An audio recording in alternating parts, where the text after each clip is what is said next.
Regarding the strange or odd-shaped trees being grown by me, as far as I've been able to find out, no one else has produced shapes or formations of trees such as many of mine. When trees can be grown into such shapes, it seems rather surprising if no one else has done so, even hundreds of years ago. No one ever had grown trees like these. The circus trees, now at Bonfante Gardens, spring from the imagination and talents of one man, Axel Erlandson. Born in Sweden in 1884 and brought to America as a toddler, Axel Erlandson grew up on a farm in Minnesota. He left school after the 3rd grade and continued his education on his own, reading, writing poetry, teaching himself to play the violin. When Axel was 16, the Erlandsons moved to Hillmar, a Swedish colony near Turlock, California. Life was not easy in Turlock. Axel's father had bought farmland sight unseen, and it turned out to be parched in summer, swampy in winter. Axel taught himself surveying so he could do the leveling of his family's land, assuring water would flow evenly through their fields.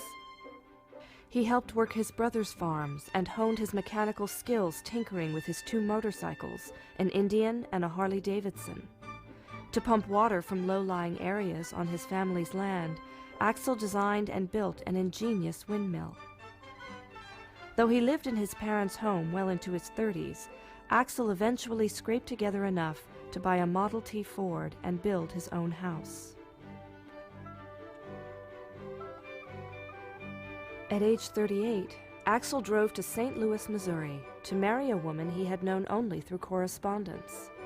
He brought his bride, Leona, back to California, and the two began a life together.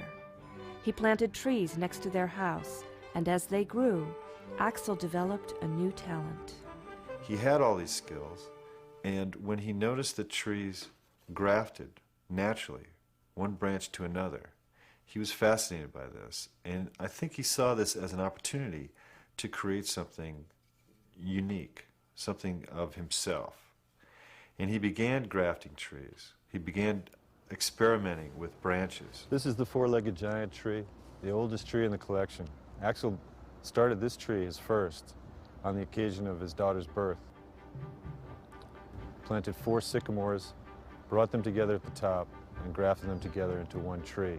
He probably started at about the time I was born, because I have a picture taken about 1931 that shows it just in shape, but very small stems. When Axel started these experiments with trees, he started drawing the things that he thought he could grow. And he thought that he could plant 10 trees in a row, and that he could shape them like a Gothic window in a church, coming together at the top into one tree. And he did this drawing very precise. He wrote down on one side of the piece of paper, "I believe I can get a tree to grow this way," and he signed and he dated it. And he showed it to his wife, and his wife said, "You know, no way can you do that. That's beyond your abilities, Axel." And his wife wrote on the other side, "I do not believe that Axel can get a tree to grow like this illustration," and she signed it. And it was there, it was on paper, it was a document. And it became a bet, a joke, you know, this was a challenge. And then he grew the tree. He grew the tree, and it was there. And there he was in the photograph with his daughter. It was Leona who took the picture.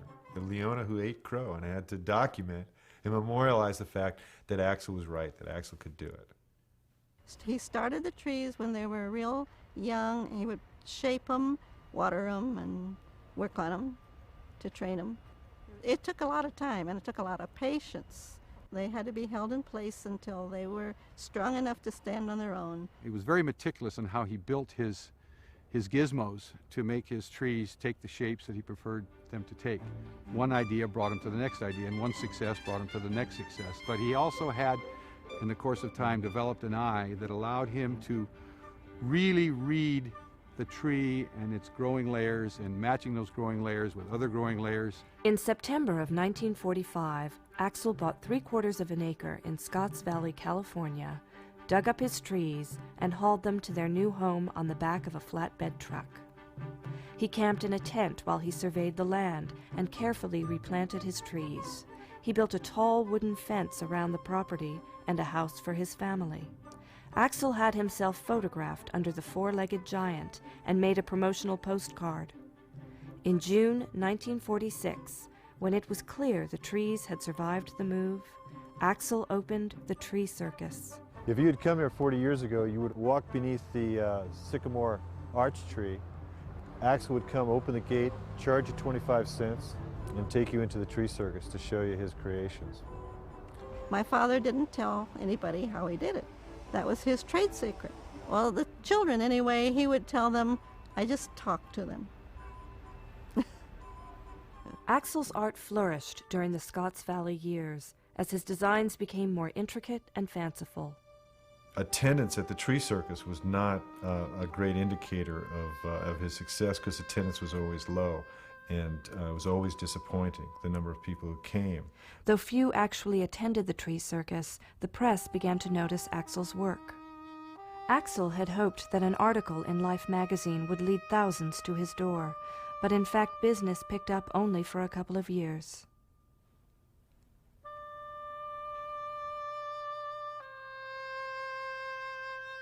Axel continued to create new designs, though as he aged, he became less able to do the strenuous work of shaping the trees.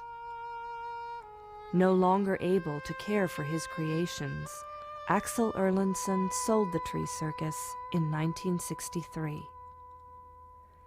He died less than a year later.